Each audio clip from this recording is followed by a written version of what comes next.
بسم اللہ الرحمن الرحیم۔ کتاب نسیم ہدایت کے جھونکے، پارٹ نمبر 16، جلد اول تا چہارم۔ سوال: اس کے بعد آپ کی ان سے کبھی ملاقات ہوئی؟ جواب: نہیں احمد بھائی، ملاقات تو کبھی نہیں ہوئی کیونکہ وہ غازی آباد میں شفٹ ہو گئے ہیں، لیکن ایک مرتبہ والد صاحب کو دور سے کھتولی میں دیکھا تھا۔ سوال: کیا آپ نے والدہ کو دعوت نہیں دی؟ جواب: دعوت تو دی، اور ایک مرتبہ تو وہ اسلام قبول کرنے کو راضی بھی ہو گئی تھیں اور وہ اسلام کو سمجھنے کے لیے پھل بھی آ گئی تھیں، لیکن جہاں میں پہلے رہتا تھا وہ میری والدہ سے بات کر رہے تھے، لیکن شاید اس وقت ہدایت ان کے نصیب میں نہیں تھی۔ ان کے پاس ایک نیتا جی آ گئے اور وہ میری والدہ کو چھوڑ کر چلے گئے۔ میری والدہ نے 2 گھنٹے تک انتظار کیا لیکن وہ نہیں آئے۔ میں نے ان کا خوب خیال رکھا اور ان کی خدمت بھی کی، لیکن وہ بدظن ہو کر چلی گئیں اور اس کے بعد مجھ سے فون تک پر بات نہیں کی۔ لیکن آج کل میری والد صاحب پر کوشش چل رہی ہے۔ والد صاحب نے گنگوہ میں کلینک کر رکھی ہے۔ میں ابھی جماعت میں گیا تھا تو ہماری جماعت کے امیر صاحب گنگوہ ہی کے تھے۔ میں نے ان سے بات کی۔ آج کل وہ والد صاحب پر کام کر رہے ہیں۔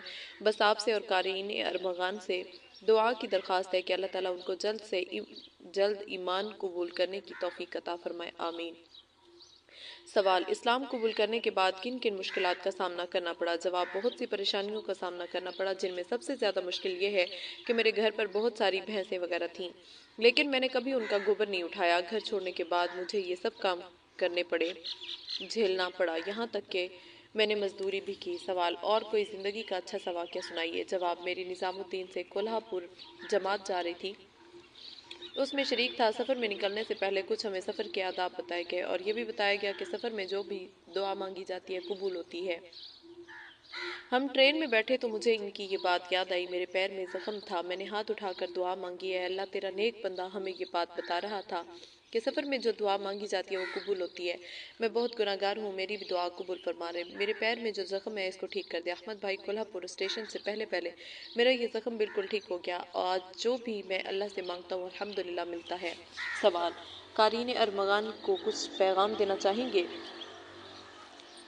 جواب: مسلمان بھائیوں کے لیے یہ پیغام ہے کہ خود بھی دین پر رہیں، جیسا کہ اللہ تعالیٰ کے ارشاد ہے، یا ایھا الذین آمنوا آمنوا، اے ایمان والو ایمان لے آؤ۔ میں 17 سال پہلے جو بات ایمان والوں کے اندر دیکھتا تھا وہ اب نظر نہیں آتی۔ مجھے جن لوگوں نے اسلام کی دعوت دی تھی آج میں ان کو دیکھتا ہوں کہ وہ نماز تک نہیں پڑھتے۔ میں نے ان سے کہا کہ تم نے مجھے یہاں تک پہنچایا اور خود کہاں پہنچ گئے؟ ایمان کے اندر پورے کے پورے داخل ہونے کا مطلب یہ ہے کہ ہم اللہ کے رسول کی سنت اور اللہ کے حکم کے تابع ہو جائیں اور دوسروں کو دین پر چلنے کی دعوت دیں۔ اللہ سے بڑا کوئی نہیں، اس سے بڑا اللہ نے ہمیں کوئی کام نہیں دیا، باقی سب تو اخراجات پورے کرنے کی بات ہے۔ آج جو ابھی کا کام ہے وہ یہی ہے اور ان کی سوچ اور کڑھن بھی یہی ہے، اور رات دن ان کا محنت کرنا وہ سب دین کے لیے ہے۔ کیوں نہ ہم سب ایمان والے ایسے ہی بن جائے تو انشاءاللہ میں سمجھتا ہوں کہ کفر کا نام اس دنیا سے ختم ہو جائے گا اور ہر طرف اسلام ہی اسلام نظر آنے لگے گا۔ مستفاد از ماہنامہ ارمغان، اپریل 2008۔ محمد سلمان رام ویر سنگھ، وزیر آباد، دہلی سے ایک ملاقات۔ احمد ابا: السلام علیکم ورحمۃ اللہ وبرکاتہ۔ محمد سلمان: وعلیکم السلام ورحمۃ اللہ وبرکاتہ۔ سوال: سب سے پہلے اپنا تعارف کرائیں۔ جواب: مجھے ہندو مذہب میں رام ویر سنگھ کہا کرتے تھے، لیکن جب 1994 میں نے بدھ مذہب قبول کیا تھا تو میں نے اپنا نام ویر چھٹو رکھا۔ پھر 1997 میں عیسائیت کو قبول کیا، وہاں پر ان لوگوں نے بپٹائب کرا دیا تھا، نام نہیں بدلا تھا، اور میرا اسلامی نام محمد سلمان ہے۔ ہم لوگ میرٹھ کے رہنے والے ہیں لیکن اب دہلی میں رہ رہے ہیں۔ میرے والد بہت کم عمر میں دہلی آ گئے تھے اور دہلی کو اپنا وطن بنا لیا تھا۔ میری پیدائش بھی دہلی کی ہی ہے اور اب ہم دہلی کے محلہ وزیر آباد میں رہ رہے ہیں۔ سوال: آپ کی تعلیم؟ جواب: میں نے انگلش اور مارشل آرٹ میں ایم اے کیا ہے۔ میں 3 سال تک دہلی صوبہ کا مارشل آرٹ کا چیمپئن بھی رہ چکا ہوں۔ میں مشرقی دہلی میں ایک کوچنگ انسٹیٹیوٹ چلاتا ہوں۔ انگلش سپیکنگ کورس خاص طور پر میرا شوق رہا ہے۔ سوال: آپ نے اسلام کب قبول کیا؟ جواب: میں نے 6 اپریل 2007 کو اسلام قبول کیا۔ سوال: آپ نے بدھ مذہب اور عیسائیت کو کب اور کیسے قبول کیا؟ کیا کسی نے آپ کو دعوت دی تھی؟ جواب: احمد بھائی، اصل میں حق میری پیاس تھی، اس کی تلاش مجھے در در لیے پھری۔ مجھے دنیا میں سکون کی تلاش تھی۔ میرے اللہ کا کرم ہے کہ اللہ نے مجھے کتنے باطل کے مزے چکھائے۔ اب اسلام میرے لیے تحقیقی مذہب ہے، تقلیدی نہیں۔ میں نے 1994 میں بدھ مذہب اختیار کیا۔ میرے گھر سے تقریباً 1.5 کلومیٹر دور بنتھے ویر چھٹو امام رہتے ہیں، ان کے نام پر ہی میں نے اپنا نام ویر سنگھ سے ویر چھٹو رکھا ہے۔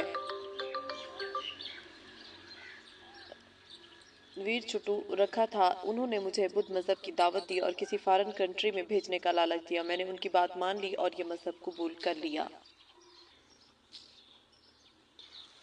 سوال: آپ نے بدھ مذہب اور عیسائیت کو کب اور کیسے قبول کیا؟ کیا کسی نے آپ کو دعوت دی تھی؟ جواب: احمد بھائی، اصل میں حق میری پیاس تھی، اس کی تلاش مجھے در در لیے پھری۔ مجھے دنیا میں سکون کی تلاش تھی۔ میرے اللہ کا کرم ہے کہ اللہ نے مجھے کتنے باطل کے مزے چکھائے۔ اب اسلام میرے لیے تحقیقی مذہب ہے، تقلیدی نہیں۔ میں نے 1994 میں بدھ مذہب اختیار کیا۔ میرے گھر سے تقریباً 1.5 کلومیٹر دور بنتھے ویر چھٹو امام رہتے ہیں، ان کے نام پر ہی میں نے اپنا نام ویر سنگھ سے ویر چھٹو رکھا تھا۔ انہوں نے مجھے بدھ مذہب کی دعوت دی اور کسی فارن کنٹری میں بھیجنے کا لالچ دیا۔ میں نے ان کی بات مان لی اور مذہب قبول کر لیا۔ سوال: آپ نے اس مذہب کو کیسے چھوڑا؟ جواب: میرا ان کے گھر پر آنا جانا تھا اور وہاں میں بے تکلفی سے رہا کرتا تھا۔ ایک مرتبہ میں نے ان کا فریج کھولا تو پورک خنزیر کا گوشت رکھا ہوا تھا۔ میں اس کو دیکھتے ہی سمجھ گیا کہ اس مذہب کے جھوٹا ہونے کے لیے یہی کافی ہے کہ یہ لوگ پورک کھاتے ہیں، اور یہ بات میں ان سے کہہ کر چلا آیا کہ امن کا ڈھونگ بھرتے ہیں اور گوشت کھاتے ہیں، وہ بھی گندے جانور کا۔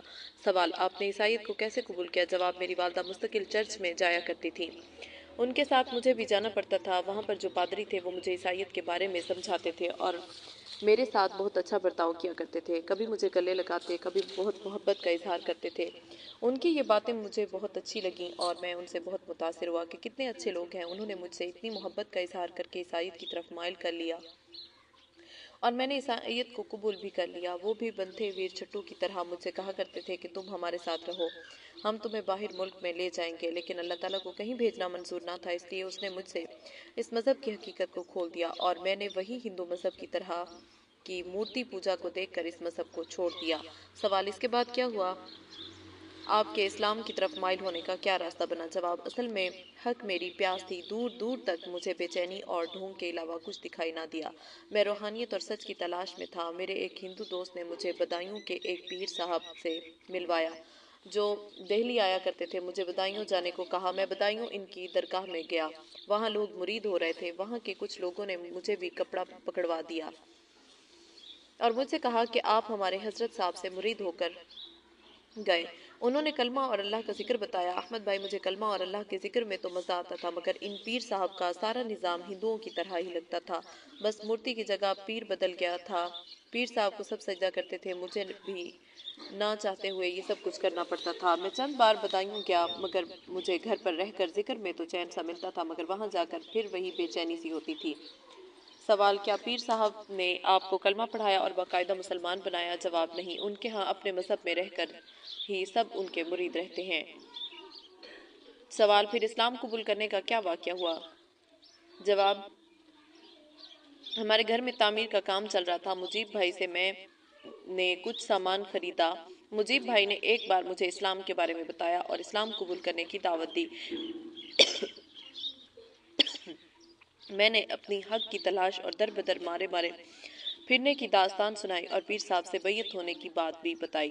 انہوں نے مجھ سے اسلام قبول کرنے کے بارے میں سوال کیا تو میں نے بتایا کہ پیر صاحب اپنے مذہب میں رہ کر سب کو مرید کرتے ہیں، تو وہ بہت ہنسے اور میرا مذاق سا اڑایا اور مجھ سے حضرت مولانا کلیم صاحب صدیقی کا تعارف کرایا اور بتایا کہ سچے پیر ایسے ہوتے ہیں، آپ ان سے ملیں تو پھر آپ کو در در بے چین پھرنا نہیں پڑے گا۔ میں نے وعدہ کر لیا اور 3 روز کے بعد ہم خلد کے لیے چلے۔ راستہ میں مجیب بھائی نے اسلام کے بارے میں مجھے تفصیل سے بتایا۔ آپ کی امانت آپ کی سیوا میں مجھے دی، میں نے اسے پڑھا، مجھے ایسا لگا کہ جس حق کو تو تلاش کر رہا ہے وہ تجھے مل گیا ہے۔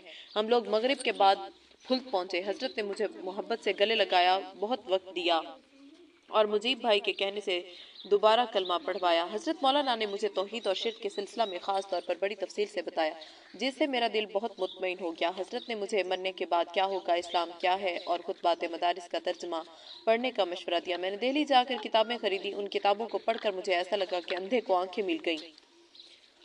میں نے حضرت سے کہا کہ بڑی تعداد مسلمانوں کی بھی توحید سے دور ہے اور پیر پرستی کرتی ہے، خود میرے پیر صاحب سجدہ करवाते हैं, उनको शिर्क से रोकने की कोशिश करनी चाहिए। मैंने हजरत से कहा, क्या मैं पीर साहब को समझाने की कोशिश करूं? हजरत ने फरमाया कि उन्होंने आपको जिक्र बताया है, वो आपके मोहसिन हैं, उनको समझाने की कोशिश करनी चाहिए। मुजीब भाई के मशवरा से मैंने हजरत मौलाना से बैयत की दरख्वास्त की। हजरत ने फरमाया कि आप पढ़े लिखे आदमी हैं, आपको हर फैसला बहुत सोच समझ कर करना चाहिए।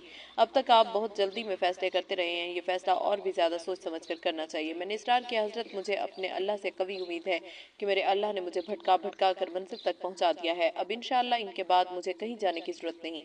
मेरे बहुत इसरार पर हजरत जी ने मुझे बैयत कर लिया। अल्हम्दुलिल्लाह।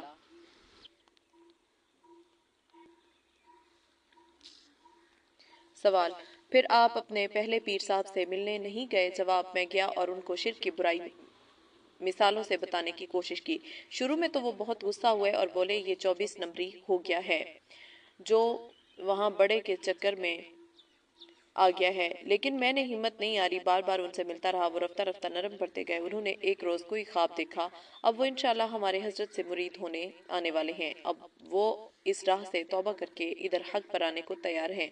उनके साथ मुझे उम्मीद है उनके हजारों मुरीद भी शिर्क और खराफात से तौबा करेंगे। सवाल, क्या इससे पहले आपको किसी ने इस्लाम की दावत नहीं दी? जवाब, दावत तो नहीं दी, लेकिन मेरे दोस्तों ने मुझे इस्लाम के बारे में बताया और मुंबई में भी मुझे एक साहब ने इस्लाम के मुतालिक बहुत सी बातें बताई, लेकिन वो मुझे ठीक से समझा नहीं पाए। और कुछ मुसलमानों से मुझे नफरत भी थी, क्योंकि जहाँ मैं रहता हूँ वहाँ पर मुसलमान हर बुरा काम करते हैं।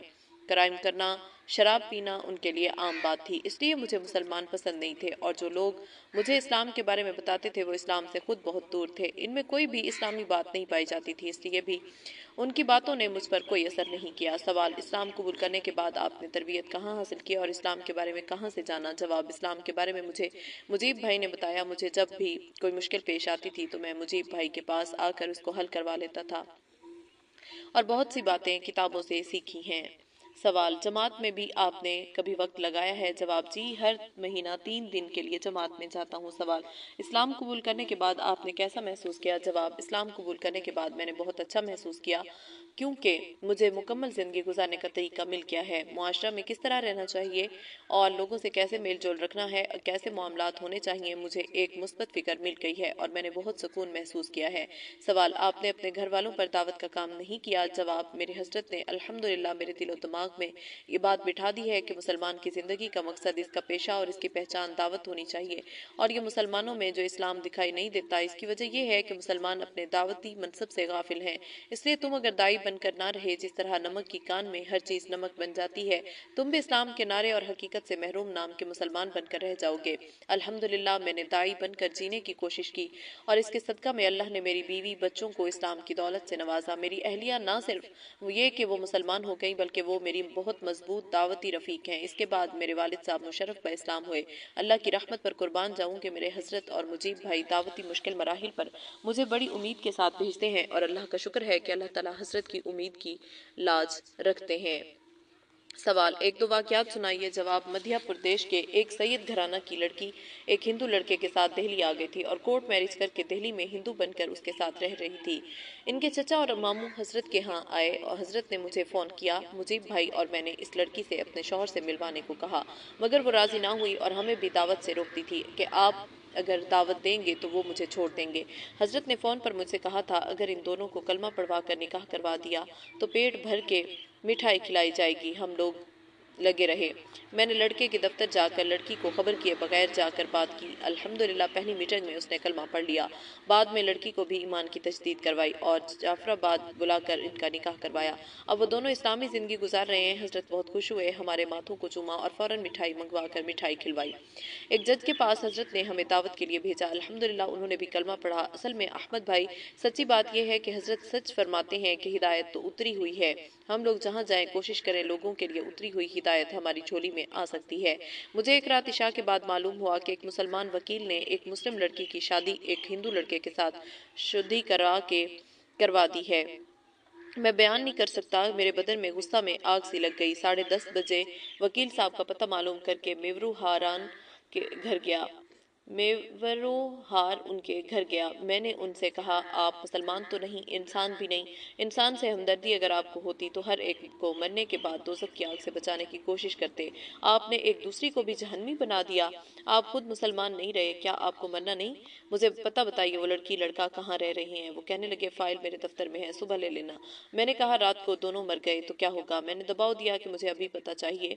मैंने 10:30 बजे उनको दफ्तर ले जाकर फाइल निकलवाई और 11:30 बजे उनके फ्लैट पर पहुंचा और उनसे बात की कि रात को मैं इसलिए आपके पास आया कि अगर रात को आपकी या मेरी मौत हो गई तो आपका क्या होगा।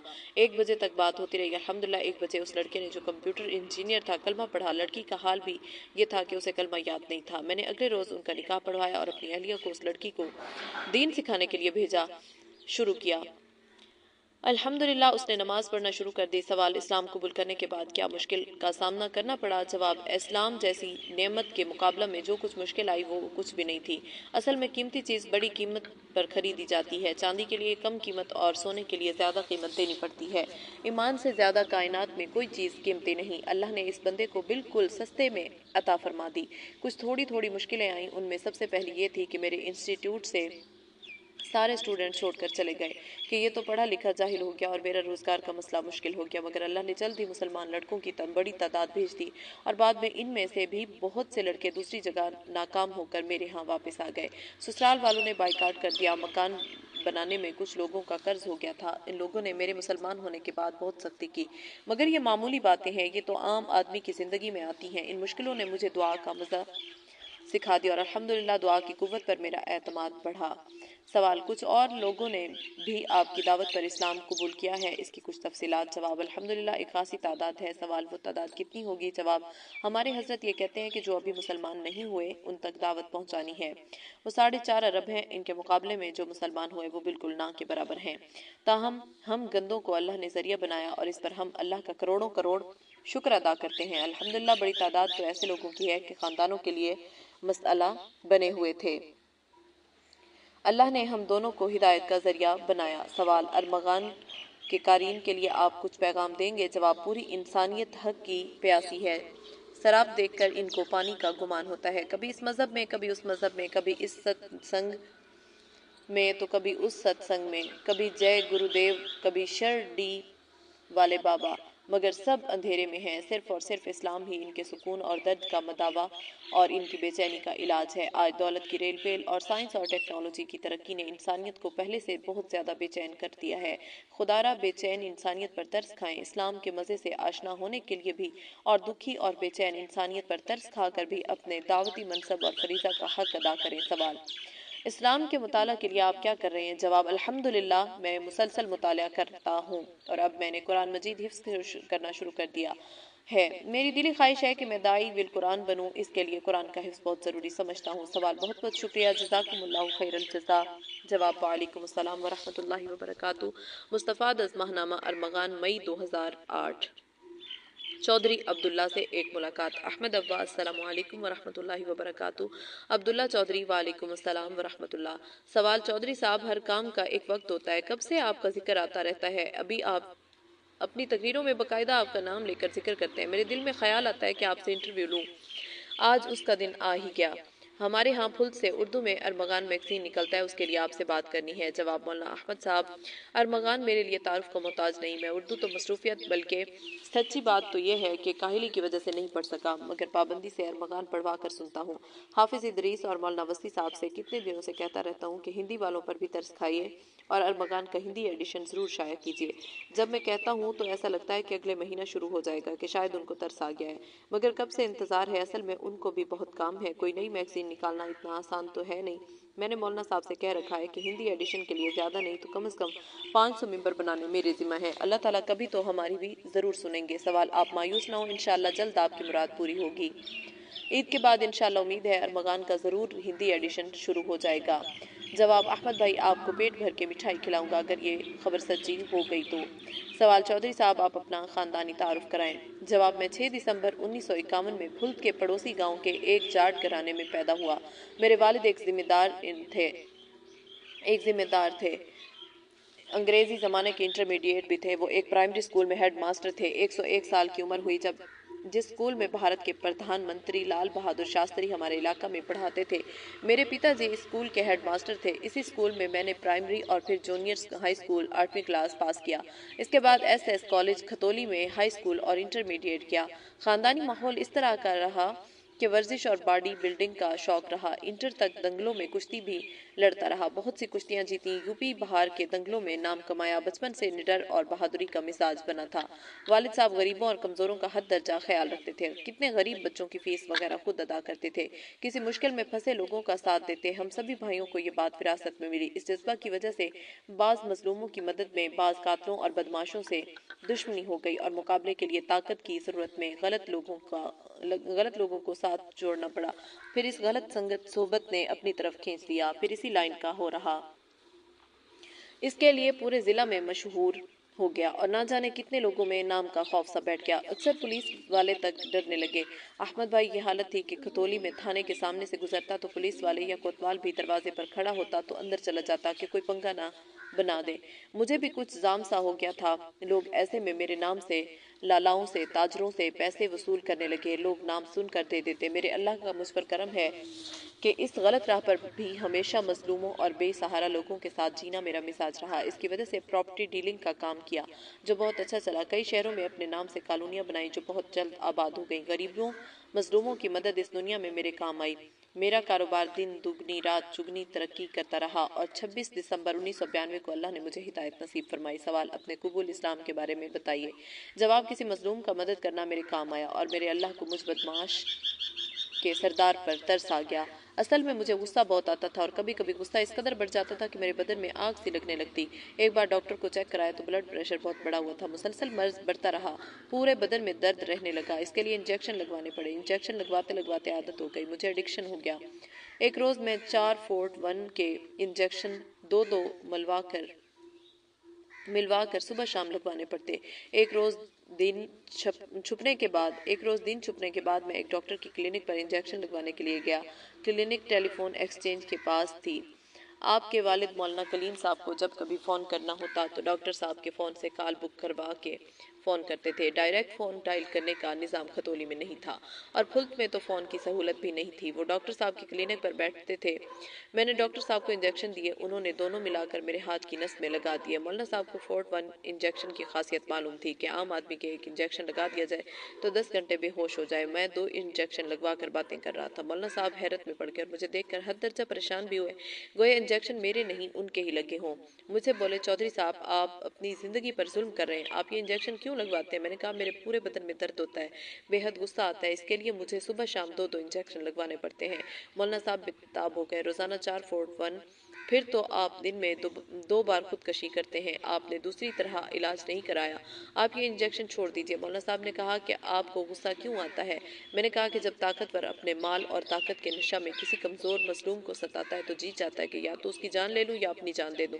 इसी में सैकड़ों मुकदमे मुझ पर चल रहे हैं। मैंने कहा कई बार महीने महीने तक एडिक्शन खत्म करने के लिए अस्पतालों में रहा। कितने हकीमों को दिखाया, लाखों लाख, बल्कि अगर मैं ये कहूँ कि 10 लाख रुपए मैं इलाज में खर्च कर चुका हूँ तो ये झूठ ना होगा। मौलाना साहब ने मुझसे पूछा, आप कहाँ रहते हैं? मैंने कहा मौलाना साहब आप शायद फुल्द के हैं। उन्होंने कहा हाँ।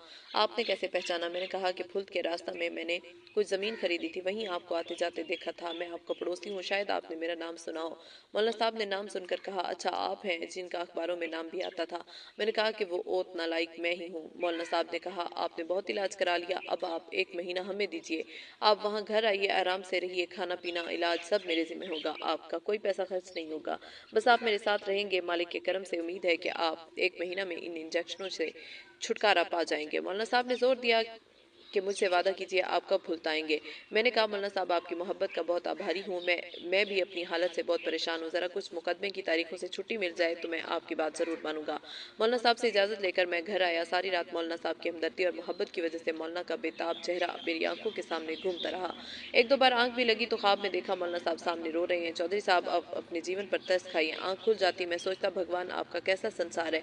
कुछ लोग दूसरों की गर्दन काट कर अपना उल्लू सीधा करते हैं और कुछ लोग ऐसे भी हैं जो दूसरों के दर्द में ऐसे बेताब हो जाते हैं। बेचैनी में रात गुजारी, सुबह सवेरे बिस्तर छोड़ दिया, वर्जिश वगैरह की, कोठी पर लॉन में फलवारी को पानी देने के लिए पाइप उठाया, पानी दे रहा था कि दरवाजे पर घंटी बजी। हाफिज इदरीस साहब सामने थे।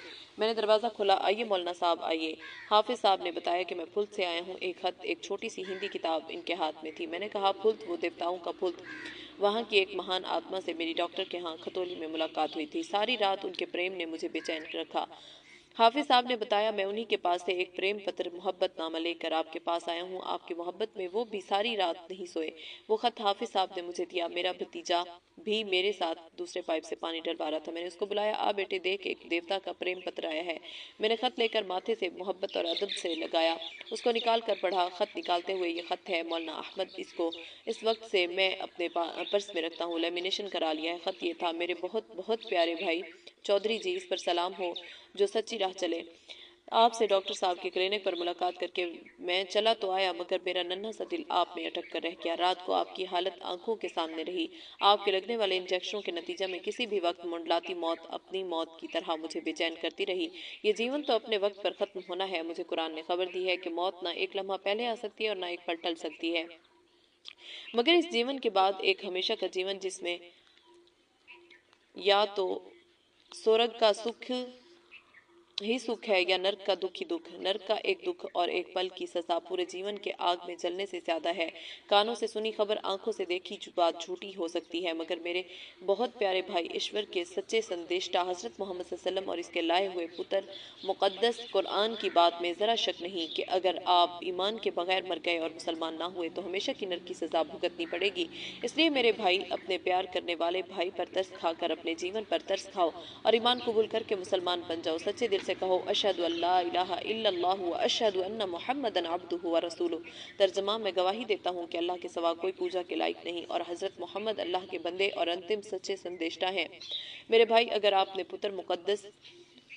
पवित्र मुकद्दस कुरान, जो अंतिम संविधान आखिरी खुदाई मंशूर है, का पालन करने का हल्फ इस कलमा को पढ़कर ना दिया तो फिर नर्क की आग में जलना होगा। मेरे प्यारे भाई, जरा सोचो, वहां से वापसी भी मुमकिन नहीं और फिर अफसोस के सिवा कुछ नहीं कर सकोगे। मेरे भाई, आपको क्या मालूम रात मेरी किस तरह कटी। रात को 1 बजे बेचैन होकर मैंने बिस्तर छोड़ा। फिर अपने मालिक के सामने सर रखकर आपके लिए दुआ करता रहा। मेरे मालिक, वो मजलूमों और कमजोरों पर जुल्म बर्दाश्त न करने वाला और इस गुस्सा में अपनी जिंदगी को खतरे में डालने वाला, आपकी हिदायत और दया रहम का कितना मुस्तहिक है। मुझे उम्मीद है कि वो मालिक इस गंदे मगर दुखियारे की दुआ को जरूर सुनेगा, बल्कि मुझे तो ऐसा लगता है कि उसने सुन लिया है। बस आप मुझे अपने मुसलमान होने की खुशखबरी दे दीजिए ताकि आपका ये प्यार करने वाला भाई कुछ चैन पा सके।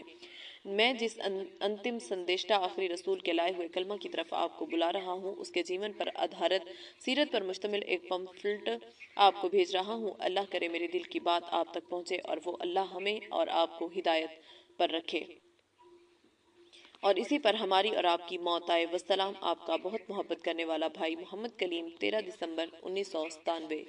सवाल, इसके बाद क्या हुआ? जवाब, मैंने उस खत को जोर जोर से अपने भतीजा को पढ़कर सुनाया। इस खत में बेलौस मोहब्बत से मेरे जिस्म का रूं रूं खड़ा होता रहा और इस मोहब्बत के सामने मैं एक बेबस गुलाम की तरह मौलाना साहब के सामने अपने आप को घिरा पाता था। मेरा दिल चाहता था कि मैं फौरन जाकर मौलाना साहब से गले मिलूं, इनका शुक्रिया अदा करूं और इनकी ख्वाहिश पूरी करूं, मगर एक बहुत अहम मुकदमे की तारीख थी, गवाहों से बात भी करनी थी, वकील से भी मिलना था। इसलिए मैंने हाफिज साहब से कहा, मैं रात को या फिर कल को मौलाना साहब से मिलूंगा।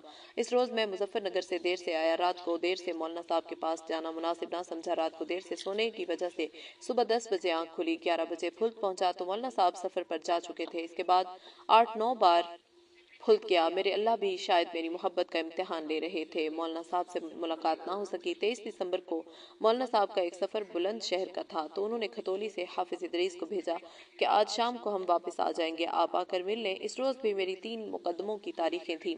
मैं देर से घर पहुंचा और रात को 10 बजे सर्दी में बेल्ट मोटरसाइकिल पर अपने भतीजा के साथ फुल्त पहुंचा। मौलाना साहब बिस्तर से निकल कर आए। बाहर बैठकर, जो अब खानकाह कहलाने लगी है, बल्कि अल्हम्दुलिल्लाह खानकाह बन गई है, मुलाकात हुई। मौलाना साहब ने कहा, आपने कलमा पढ़ लिया है कि नहीं? मैंने मौलाना साहब से अकेले में मिलने की दरख्वास्त की। मौलाना साहब मुझे घर के अंदर वाले कमरे में ले गए। मैंने कहा, आपके प्रेम मोहब्बत ने मुझे गुलाम बना लिया है, आप बेचें या आज़ाद करें। पहले तो मैं माफ़ी चाहता हूँ कि इतने दिनों के बाद मिला, मगर मैं 11 बार पहले हाजिर हुआ, आपसे मुलाकात ना हो सकी। मेरे मुसलमान होने के दो तरीके हो सकते हैं, एक तो ये कि मुझे सबके सामने कलमा पढ़ाइए और यहाँ मस्जिद में अजान वगैरह देने पर लगा दीजिए, ये भी खुशी खुशी से मंजूर है। दूसरा तरीका यह है कि मेरी 2 बीवियां हैं और इनके बच्चे हैं, मैं कलमा पढ़ लूँ, अपने मुकदमों वगैरह से निकल आऊँ और घर के लोगों को तैयार करूँ, फिर कुछ दिन के बाद खुलकर ऐलान करूँ। आप जो चाहेंगे वैसा ही होगा। आपको शायद मालूम नहीं कि मैं जिला शिव सेना का जिम्मेदार भी था। 13 दिसंबर को आपके खत के बाद मैंने शाम को ही इस्तीफा दे दिया कि आप मौलाना के पीछे रहकर जीवन गुजारना है। मौलाना साहब ने कहा, पहले कलमा पढ़कर मेरा दिल तो ठंडा कीजिए। मैंने कहा, पढ़वाइए। वैसे मैंने सच्चे दिल से आपके खत में कलमा पढ़ लिया था और अपना नाम भी अब्दुल्ला अपने मन में रख लिया था। अब दोबारा मुझे पढ़वा दीजिए। मौलाना साहब ने कहा कि ईमान को तो बार बार ताज़ा करते रहना चाहिए। मुझे कलमा पढ़वाया और कहा कि अब्दुल्ला बहुत अच्छा नाम है। हमारे नबी सल्लल्लाहु अलैहि वसल्लम ने फरमाया है कि अब्दुल्ला और अब्दुर्रहमान नाम अल्लाह को बहुत पसंद है। सवाल, इसके बाद क्या हुआ? जवाब, मौलाना साहब ने मुझे मौका लगाकर नमाज वगैरह सीखने और घर वालों पर काम करने के लिए कहा। अल्हम्दुलिल्लाह 2 महीने में मेरी छोटी अहलिया और इसके 4 बच्चे मुसलमान हो गए। मुकदमों से मैं बहुत परेशान था। मौलाना साहब ने कहा कि जिस मुकदमे में जाएं 2 रकात सलातुल तौबा और सलातुल हाजत पढ़कर जाएं। जब अल्लाह तौबा कबूल करते हैं तो फरिश्तों से भी भुला देते हैं और नामा अमाल से भी मिटा देते हैं। मैंने ये नुस्खा इस्तेमाल किया, अल्लाह का शुक्र है सारे मुकदमों से अल्लाह ने मुझे बरी कर दिया, बस 2 मुकदमे बाकी हैं। सवाल, आपके इंजेक्शनों का क्या रहा? जवाब, मेरे इस्लाम कबूल करने के बाद रमज़ान आए, मौलाना ने मुझे बुलाया और कहा, अल्लाह ने इंसान को बड़ी कुव्वत इरादी अता की है, आदमी पुख्ता इरादा कर ले तो पहाड़ों में दूध की नदी खोद सकता है। ये इंजेक्शन एक नशा है और नशा इस्लाम में हराम है। आप गुनाह समझकर सच्चे दिल से तौबा कीजिए। रमज़ान के पूरे रोजे रखिए। आखिर में एतकाफ में कुछ वक्त हमारे साथ गुजारिए। मैंने हिम्मत की और रोज सलात तौबा पढ़कर इरादा और अज़्म पुख्ता कर लिया। दर्द की वजह से हाथ पैर दे दे मारता, मगर अपने आप से कहता, हरगिज हरगिज नहीं, हराम नहीं करूंगा। ये जान चली जाएगी तो चली जाए। आखिर अशरा आया तो मैं बाज़ मुकदमों की वजह से फुल्त ना आ सका। हजरत ने हाफिज इदरीस को भेजा। मैं फुल्त आया, जामे मस्जिद में 3 रोज गुजारे। फुल्त के लोगों ने सुना है कि हजरत पर बहुत एतराज़ भी किया कि इस बदमाश और डाकू को मस्जिद में बुला लिया। मेरे दिल में बहुत सी शिकायतें और एतराज़ात भी थे, वो भी अल्लाह ने हजरत से कहने का मौका दिया और वो सब हल हो गए और अल्हम्दुलिल्लाह फोर्ट 1 के अजाब से मुझे निजात मिली। अहमद भाई, अजीब बात है कि मौलाना साहब से मुलाकात के 1 माह में वो फोर्ट 1 जो 20 साल से नहीं छूटी थी अब मुझसे छूट गई है।